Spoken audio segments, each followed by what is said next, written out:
Hey everyone, it's Beverly Hallberg. Welcome to a special pop-up episode of She Thinks, your favorite podcast from the Independent Women's Forum, where we talk with women and sometimes men about the policy issues that impact you and the people you care about most. Enjoy.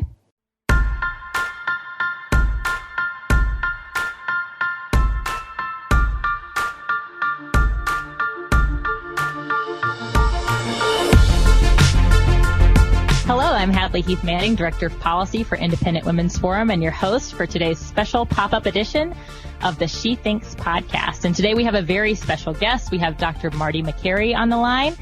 Dr. Makary is a New York Times bestselling author and Johns Hopkins surgeon and professor of health policy. His recent book, The Price We Pay, which I've read and thoroughly enjoyed, takes on surprise medical bills and reveals how individuals and businesses can lower their healthcare costs. Isn't that something that we're all interested in? Steve Forbes, a friend of IWF, has described this new book as a must-read for every American. I second that endorsement. So thank you, Dr. Makary, for joining our podcast today. Great to be with you, Hadley. Well, you know, the subtitle of your book, I think, is going to catch a lot of eyes. The subtitle of the book is What Broke American Healthcare and How to Fix It. I mean, this is a very pertinent question. I think healthcare was the number one issue that voters cited in their 2018 exit polls and the midterm elections. So I don't want to ask you for a spoiler, but if you had to summarize what broke American healthcare, let's say you had to do it in just one word, what would you say? What would be that word? Well, can I use two words? Sure. Appropriateness and pricing. So in other words, we've had a crisis of appropriateness in medicine. Too much medical care, over-treatment, some under-treatment, but the appropriateness of care has been a giant mismatch. That's issue number one. Root cause number two of our healthcare mess is pricing failures. And these are embarrassingly simple to fix. The Pricing Failures Initiative calls for price transparency, honest billing practices, and these are the issues that are resonating with everyday Americans right now. People are getting hammered with their medical bills, and it's healthcare surprised everybody as being number one during the midterm elections as the number one issue. Healthcare will be number one in the presidential elections that are coming up, and it's not the traditional back and forth Republican Democrat issues. It is the fact that Americans are getting hammered with medical bills. Businesses are getting hammered with their healthcare costs, and these are the fundamental issues of our era. Yeah, I mean, it doesn't matter if you're a patient, if you're a Republican or Democrat, we're all experiencing the same frustrations. I'm curious about your experience writing The Price We Pay, because as I was reading it, you know, I was overwhelmed at the amount of data and research and also personal stories that demonstrate what you're talking about, the lack of appropriateness, the lack of price transparency, just the difficulty that people have navigating American healthcare. But you also demonstrate that there are some glimmers of hope in our current system. So what was your experience writing the book? What was something that surprised you in your research? Well, Hadley, I loved writing this book. Doing the research, which involved traveling to 22 cities over 2 years, I talked to insurance CEOs, hospital executives, doctors, pharma, middlemen, pharmacies, insurance brokers, and most importantly, patients, who I still think are the real experts in healthcare. But I learned a ton. I really wanted to sort of understand the business of medicine with a total command of the field, to be able to explain every aspect of it and to encapsulate what's broken and how we fix it. So for everything broken that I present in the book is a solution and disruptor who is already fixing healthcare in a small pocket somewhere, and that story needs to be told. You know, I don't know if you saw the movie The Big Short. Have you seen that film? Yeah, good. It was a great film, wasn't it? It took a very complex subject, even a boring subject, if you will. The same thing people ascribe to healthcare. Complex, wonky, boring, don't bother me with it.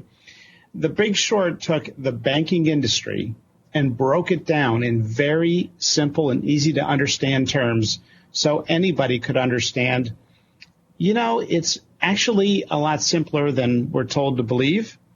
It's as simple as banks spending money they don't have. They're spending borrowed money. They're selling toxic assets. They're trading things that they're sort of betting on their competitors. And they're paying ratings agencies to give them inflated ratings. So I was so impressed at how this film took a very complex industry and broke it down for the everyday American, where you could leave that film and understand, now I understand exactly how the banking industry worked. And I wanted to do the same for healthcare. So that was this awesome trip for 2 years across America, talking to folks. And I think what I left with was an incredible sense of optimism, that people are fed up, that there are great solutions being used in the market, that experiments with price transparency, with direct employer purchasing of healthcare, with cutting through the middlemen, cutting out the money games, making healthcare simple, making it more accessible, lowering drug pricing. These were things that we've already fixed in small pockets, in little experiments around the country. We just need to get the story out. And after all, that's why somebody should write a book, is if you feel there's a story that needs to be told that is not currently being told. Right. I'm so encouraged to hear that, because I think in my conversations with a lot of my friends, there's just a lot of sort of heavy hearts and head shaking, like, oh, healthcare, it's so broken. It's almost overwhelmingly broken. So it's nice to hear that there are reasons for optimism. And I mentioned my friend group because, ironically, I have a lot of doctors as friends. I'm married to an MD, and a lot of our friends are completing residency or have just recently completed residency. And I appreciate that you acknowledge the role of physicians in this book and caring not just for their patients' health, but also, generally for the health of our healthcare system. So I'm curious what you think doctors specifically can do or should do to help fix healthcare in the U.S. Well, you're absolutely right. Doctors and nurses, medical professionals at every level, especially the millennials, who, as a part of their generation, believe in social justice, they are rising up and they are saying the solution is as simple as getting back to our mission. We need to just restore that great heritage. Hadley, when most U.S. hospitals were founded, they were founded with a charter to take care of the sick and injured in their community, regardless of, quote unquote, race, ethnicity, creed, or one's ability to pay. That's our incredible heritage. Most hospitals were started by churches. Most hospitals took care of anybody. It didn't matter who you were. They were there to serve. Hospitals today still hold these incredible mission statements. But when you go to the hospital, you can have simple treatment and get your life financially ruined by these crazy surprise and overinflated bills. We've even discovered a pattern where some hospitals will aggressively sue patients in court and garnish their wages. That is not who we are. That is not our heritage. And doctors and nurses are right to just absolutely stand against that, to talk to their own hospital leaders, to dispel the myths out there that bills are overpriced in order to compensate for charity care. That's one of the great myths out there. So in medicine, we're taught medical literacy, but we're not taught healthcare literacy. And that's why I wanted to write the book, The Price We Pay. Yeah. It's interesting you mentioned sort of the foundational mission that so many hospitals had long ago. And I think there's a lot of cynicism today towards the healthcare system and distrust even, especially because of the problem you mentioned. And it has to do with billing and the lack of price transparency, the way that those bills can wreck us financially, as well as the extreme price variation. And you offer several examples of this in the book where patients might have a procedure and they look at two different hospitals, or you go look at two different hospitals and you find two extremely different prices for the same thing. So why is this, Dr. Makary? Why do we have such price variation in healthcare? Because it doesn't seem like we have this in other markets. Why the lack of price transparency and the extreme price variation?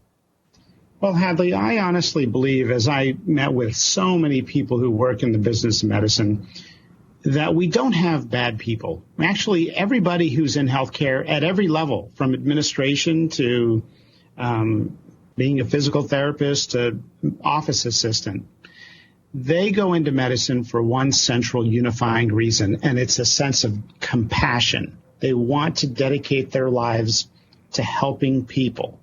The soul yearns for a sense of purpose in life, and you see that all over healthcare. We have great people, but they're working in a bad system where the incentives now are so perverse, they're doing things that medical professionals themselves find despicable and oftentimes internalize rather than have a vehicle to speak openly about. I think if you look at the workload on American hospitals, they've been pounded with regulatory requirements and other burdens. They have not had the time or the need to produce an honest and fair price itemized to the service that's being provided. Now, we're not talking about getting shot and being in the ICU. You're never going to get a bill or an estimate ahead of time for that. Right. We're talking about the 60% of healthcare that is shoppable. We're talking about the researcher that called 100 U.S. hospitals that do heart surgery and asked, how much is a heart bypass CABG procedure? Only half the hospitals could give him an answer after he called back and fought. Yeah. And of those who gave him an answer, the price ranged from $44,000 to almost $500,000 for the same procedure, and all the outcomes are publicly available, and he found there was no association between quality and price. It's been haphazard. It's random, and we can do better. Yeah, that's so how can we do better?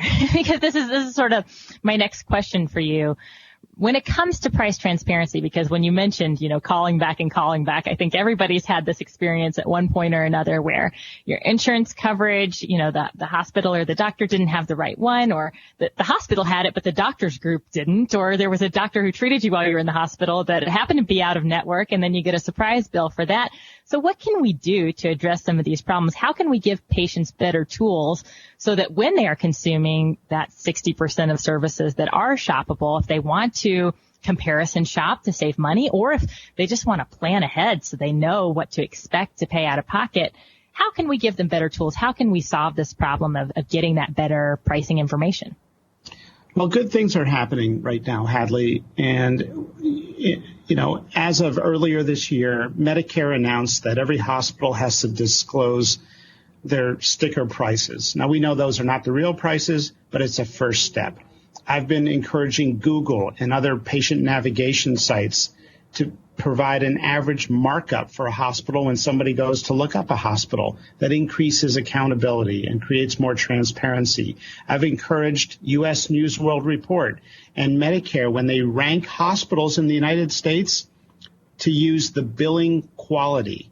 Does the hospital use predatory billing practices? Do they sue patients? Or do they have good, honest, forgiving, merciful policies with low-income patients? And so we're seeing more transparency. We're seeing more accountability.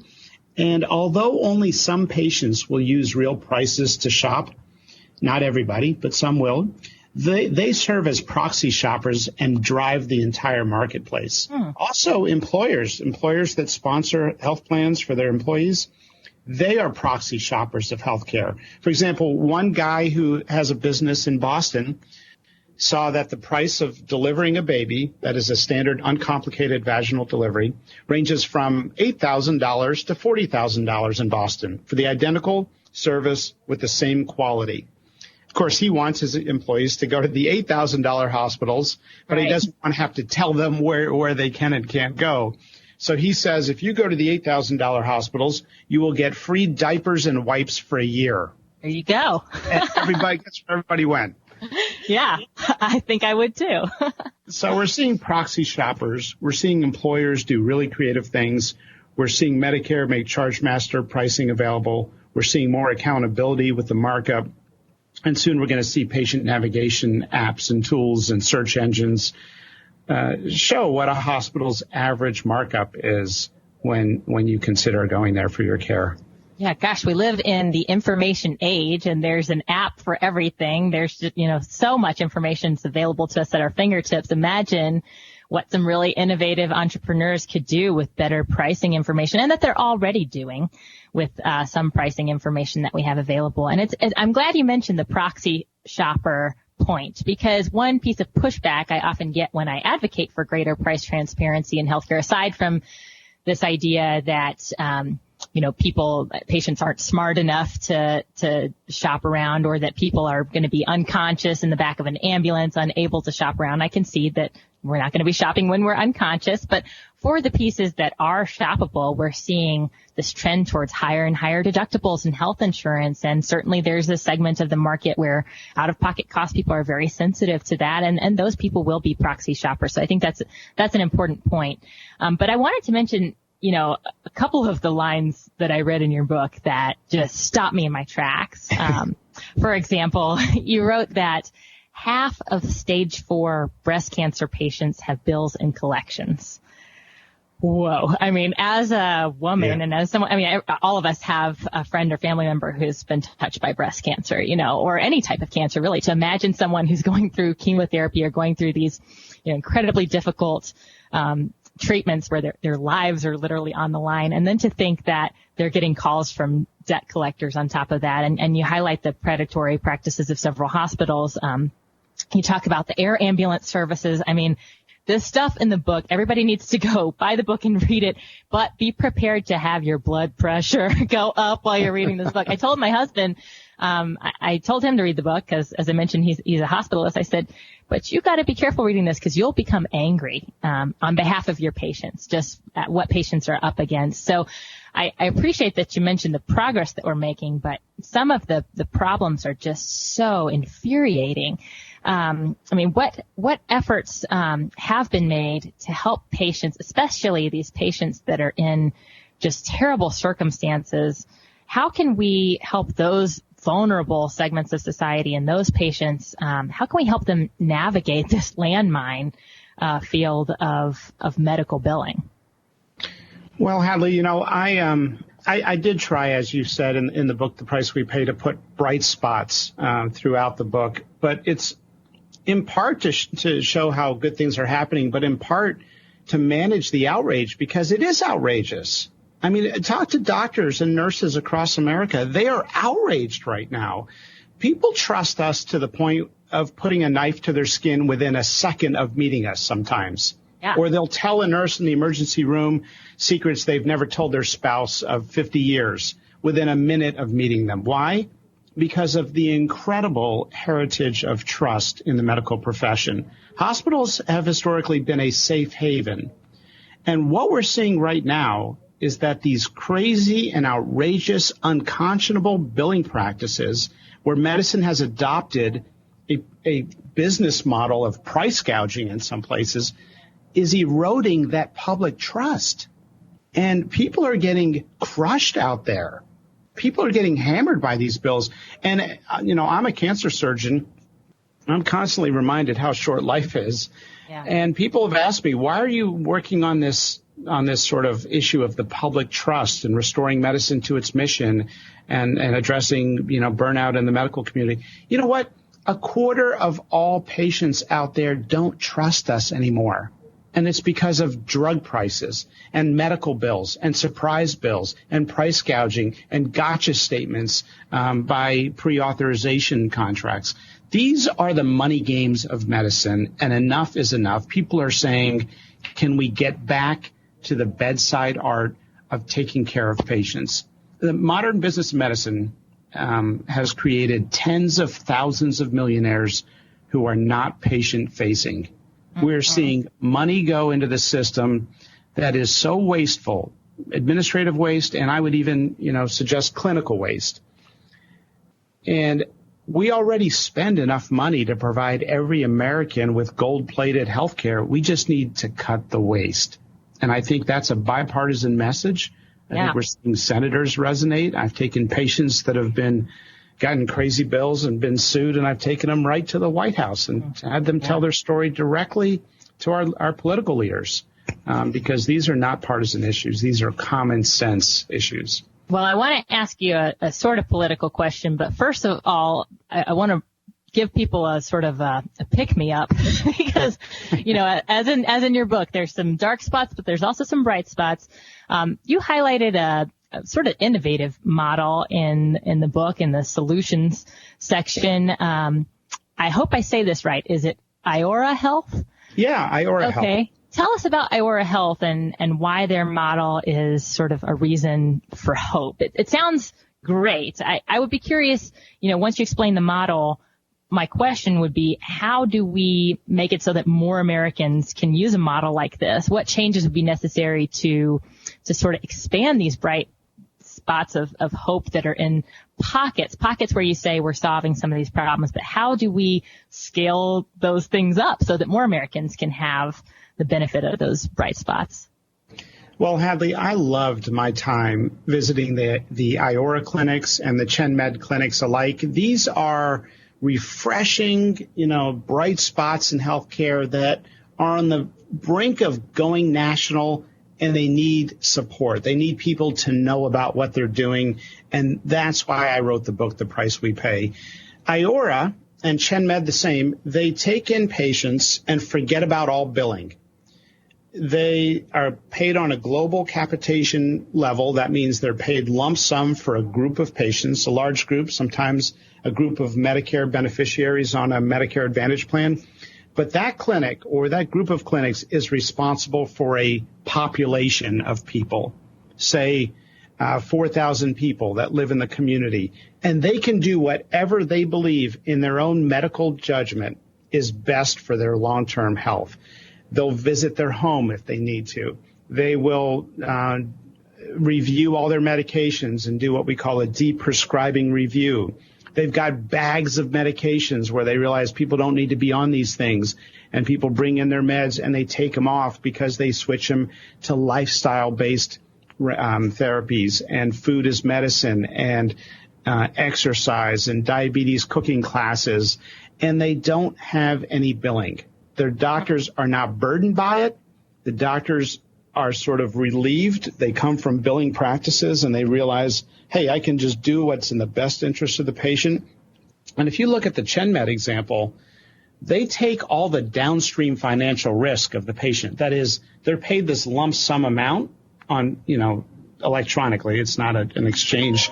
And basically over a short period of time, they assume the long-term downstream consequences of whatever happens to that patient.